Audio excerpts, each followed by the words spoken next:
Portugal vs Colombia match.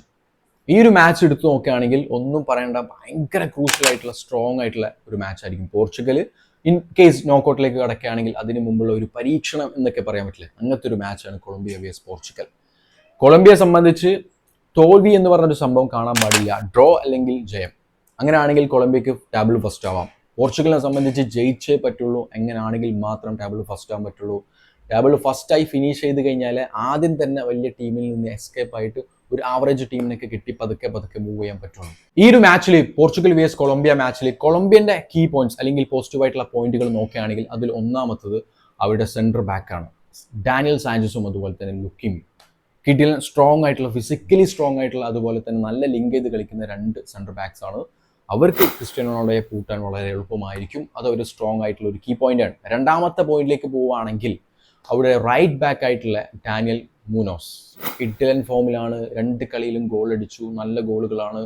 ആ ഒരു right back എടുത്ത് നോക്കി കഴിഞ്ഞാൽ അദ്ദേഹത്തിൻ്റെ ഒരു പൂന്തോളയായിട്ട് നമുക്ക് കാണാൻ പറ്റും. അത്രയ്ക്കും കിഡിലൻ ഹീറ്റ് മാപ്പ്.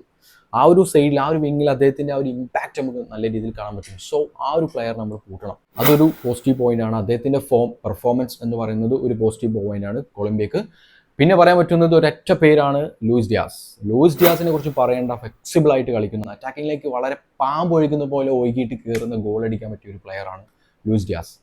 അദ്ദേഹത്തിൻ്റെ ആ ഒരു അബിലിറ്റി, അദ്ദേഹത്തിന് ഐസൊലേറ്റ് ചെയ്ത് കളിക്കാൻ പറ്റിക്കഴിഞ്ഞാൽ, അദ്ദേഹത്തിന് ഒറ്റപ്പെടുത്തി ഗോളൊന്നും കൊടുക്കാതെ ഐസൊലേറ്റ് ചെയ്ത് പോർച്ചുഗലിൽ കളിക്കാൻ പറ്റിയ പോർച്ചുഗൽ വളരെ സിമ്പിളായിട്ട് ജയിക്കും. കാരണം ഫസ്റ്റ് മാച്ച് ഉസ്ബെക്കിസ്ഥാനുമായിട്ടുള്ള മാച്ചിൽ കിട്ടിലും റേറ്റിംഗ് ആണ്, ഗോളുകൾ അടിച്ചിട്ടുണ്ട്. അതുപോലെ തന്നെ രണ്ടാമത്തെ മാച്ചിൽ ഗോളുകളൊന്നും അടിച്ചിട്ടില്ലെങ്കിലും എന്ത് കളിയായിരുന്നു ലൂയിസ് ഡിയാസ് കളിച്ചെന്ന് കളി കണ്ടവർക്കറിയാം. അത്രമാത്രം ഷോട്ട് ഓൺ ടാർഗറ്റുകൾ അടിച്ചിട്ടുണ്ട്. അതുപോലെ തന്നെ 2 ഗോൾ അടിച്ചു, രണ്ടും ഓഫ് സൈഡ് ആയതുകൊണ്ട് കിട്ടില്ല. ആ ഒരു പ്ലെയറിന്റെ പെർഫോമൻസും കൊളംബിയയെ സംബന്ധിച്ച് ഒരു പോസിറ്റീവ് പോയിന്റ് ആണ്. പിന്നെ പറയാവുന്നത് പോർച്ചുഗലിന്റെ മെയിൻ ഫസ്റ്റ് ലൈനപ്പിൽ വരുന്ന ബെർണാർഡോ സിൽവക്കും ഒരു യെല്ലോ കാർഡ് ഉണ്ട്. അതുപോലെ തന്നെ വേഗക്കും ഒരു യെല്ലോ കാർഡ് ഉണ്ട്. അത് ഒരു പോസിറ്റീവ് പോയിന്റ് ആണ് കൊളംബിയയെ സംബന്ധിച്ച്. ഇതൊക്കെയാണ് കൊളംബിയന്റെ ഒരു സൈഡ് നോക്കുകയാണെങ്കിൽ പോസിറ്റീവ് പോയിന്റ് ആയിട്ട് നമുക്ക് പറയാൻ പറ്റുന്നത്. ഇനി പോർച്ചുഗലിന്റെ സൈഡിൽ നിന്ന് ഒരു പോസിറ്റീവ് എന്താണ്? പോർച്ചുഗലിനെ സംബന്ധിച്ച് അവർക്കുള്ള ഒരു പോസിറ്റീവ് എനർജി എന്ന് പറഞ്ഞു കഴിഞ്ഞാൽ ഒന്നുമല്ല, അവരുടെ പ്രീവിയസ് മാച്ച് ഉസ്ബെക്കിസ്ഥാനുമായിട്ടുള്ള മാച്ചാണ്. വേറൊരു പോർച്ചുഗലിനാണ് നമ്മൾ ആ മാച്ചിൽ കണ്ടത്. ഇതുവരെ കണ്ട പോർച്ചുഗലിനല്ല. റൊണാൾഡോ എന്ത് പറയുന്നു, ക്യാപ്റ്റൻ എന്ത് പറയുന്നു, ക്യാപ്റ്റന്റെ കാര്യത്തിലേക്ക് ഒരുപാട് ശ്രദ്ധ കൊടുത്ത് കളിക്കുന്ന ഒരു പ്ലേയേഴ്സിനെ നമ്മളവിടെ കണ്ടു. 2 ഫ്രീ കിക്കുകൾ റൊണാൾഡോന്റെ ഐഡിയയിൽ എടുത്തു. ഒന്ന് ന്യൂനോ മെൻഡസ് എടുത്തു. റൊണാൾഡോ അടിക്കുന്ന വിചാരിച്ച് ന്യൂനോ മെൻഡസ് അടിച്ച് കയറ്റി. റൊണാൾഡോ പൊസിഷനായിരുന്നു, സ്ട്രോങ് ആയിട്ട് റൊണാൾഡോ ഒരുപാട് തവണ അടിച്ച് കയറ്റിയ പൊസിഷനാണ്.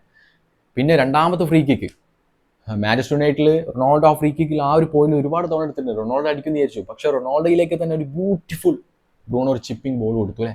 അതും റൊണാൾഡോ അടിച്ചു, പക്ഷേ ഗോൾ സേവ് ചെയ്തു. 2 കിഡിലൻ ഫ്രീ കിക്ക് ഐഡിയകൾ റൊണാൾഡോയുടെ വന്നു. CR7 ഒരു കംബാക്ക് നമ്മൾ കണ്ടു അല്ലേ. 2 ഗോളുകൾ കിഡിലൻ ഗോളുകളായിരുന്നു.